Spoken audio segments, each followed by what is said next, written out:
Let's read some Glitch in the Matrix stories, part 118. So when I was about 18, I stayed with this girl that I knew for a few months. There was a bunch of our friends that would always come over and hang out. Anyways, this girl would always talk about this man that lived in her mirror.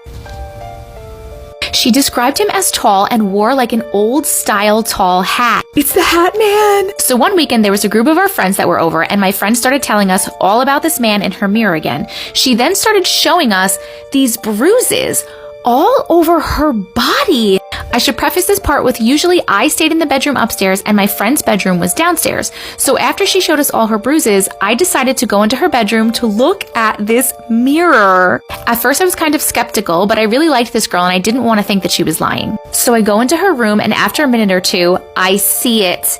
In the mirror, in the background of the bedroom, there's this figure, this man, this dark, almost shadow-like figure of a man in a tall hat in the back of the bedroom. I spin around frantically, freaking out instinctively, thinking someone is in the room behind me, but no one was there. I look back at the mirror and the figure is still there. I look behind me again, nothing, no one, but there he is in the mirror. I'm not sure what came over me next, but it was like something snapped inside of me. All of a sudden, I just started yelling at the mirror, at the figure inside of the mirror, telling him he was not welcome in this house and that from now on, if he wanted to touch her again, he was gonna have to go through me. Everyone heard me yelling and came running in from the other room. I started telling them all what happened, but the figure was no longer there. I told my friend that I wasn't going to let anything happen to her and that I wanted to stay in her room that night. I slept on the floor of her room that night between her bed and the mirror. That's like super brave. Why not just cover the mirror?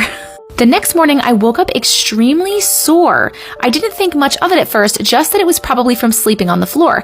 As my friend and I joined the others that stayed that night out in the living room, we realized that I have bruises all over my body. As freaked out as I was, I had a calming sense about me as my friend felt fine and had no new bruises that morning.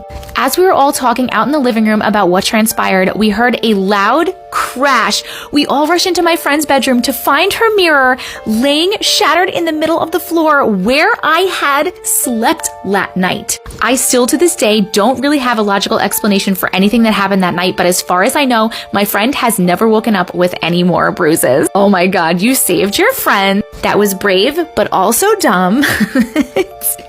Just like, let's just, next time just cover the mirror or get rid of the mirror. But I love that you used your words and it definitely worked. And I guess it definitely tried to go through you and it did not get through you. Bravo. You brave being. Great story.